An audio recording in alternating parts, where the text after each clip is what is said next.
ისტორიის გადაწერის მცდელობა და ომში საკუთარი ქვეყნის დადანაშაულება 2008 წლის აგვისტოს ომის მონაწილეები ერთმანეთის მიყოლებით წერილებს აქვეყნებენ და აცხადებენ, რომ დღეს რუსეთი საქართველოს ქართველების ხელით ასამართლებს, რაც დაღუპული გმირებისა და ჯარის შეურაცხყოფაა.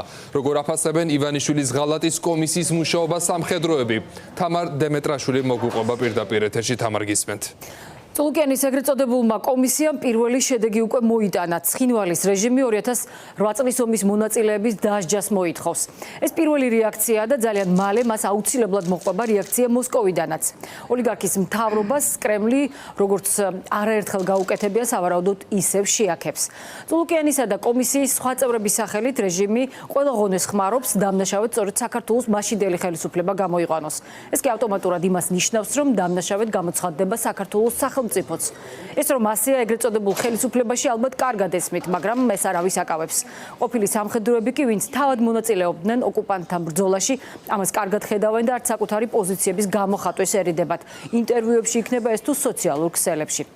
ეს პოზიციები კი ხისტია, ქვეყნის ინტერესების ღალატი და მეომარი ჯარისკაცების შეურაცხყოფა. ამ ომს, როგორც ცნობილია ქართველი საზოგადოებისათვის, 14 პოლიციელის სიცოცხლე და 169 სამხედრო მოსამსახურის სიცოცხლე შეეწირა. ამ გმირი ადამიანების გამოყვანა სურთ ეხლა დამნაშავეებად. ეს პროცესი, რაც ახლა მიმდინარეობს ეგრეთ წოდებული პარლამენტის, ანუ არალეგიტიმური ხელისუფლების, ეგრეთ წოდებული პარლამენტის საპარლამენტო კომისიაში არის ემსახურება მხოლოდ და მხოლოდ რუსეთის დაკვეთას და ასრულებს პუტინის დავალებას, რათა გადაწეროს ისტორია და ქვეყნის გმირები გამოიყვანოს დამნაშავეებად. იყვნენ ოფიცრების, სერჟანტების, ვის წვნი და გვიტარებდნენ წვნებს და ერთ-ერთმა სერჟანტმა გვითხრა ესეთ რაღაცა, რომ ბიჭებო, არ დაიჯეროთ არასოდეს, რომ ჩვენ დავიწყეთ ომი. ჩვენ ძალიან დიდი ხანი ვითმენდით პროვოკაციებს და ბომბებს ასე შემდეგ და ძალიან დიდი ხანი ველოდით იმ განკარგულებას, რასაც ქვია პასუხის გაცემა მტრისთვის. ვინც ამას ამბობს, დღემდე ჩამესმის ეს ყურში, რომ გაიმეორა, ამ სერჟანტმა რომ გითხრა, რომ ბიჭებო, ის არის ქვეყნის მტერი, რომელიც გეუბნებათ, რომ საქართველოს დაიწყო ომი. მე არ შემხვედრია არც ერთი მუნდირის მატარებელი ქართველი სამხედრო, რომელიც უარყოფდა ჩვენი ბიჭების გმირობას რომელიმე ბრძოლაში, რომელიც უარყოფდა და დაივიწყებდა ანწუხელიძეს და რომელიც დღესაც გულანთებული არ დგება და მის სადიდებელს, მისი გმირული საქციელის სადიდებელს არ იძახის. ეხლა მიდის ყველა თანამშრომლობის ხიდების დაწვა და რაც ყველაზე მნიშვნელოვანია, ჩვენ გადავედით უკვე უსაფრთხოების სექტორთან მიმართებაში არსებულ ხიდებზე, რაც შეიძლება დამღუპელი აღმოჩნდეს ჩვენი ქვეყნისთვის გრძელვადიან პერსპექტივაში.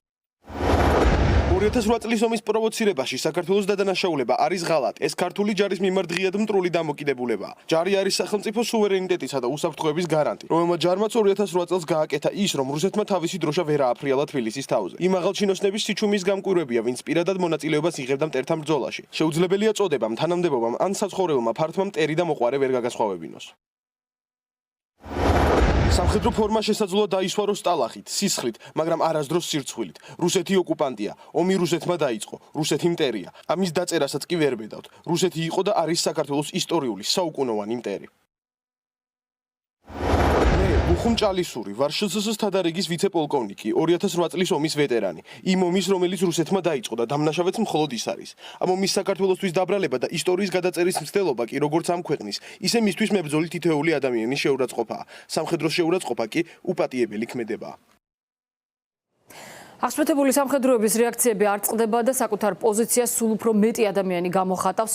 2008 წლის ომის გამოძიების თემაზე ცოტა ხნის წინ განცხადება გაავრცელა ასევე პარტიამ გახარია საქართველოსთვის პოლიტიკური ორგანიზაცია ქართულ ოცნებას სახელმწიფოს ინტერესების ხელყოფაში ადანაშაულებს.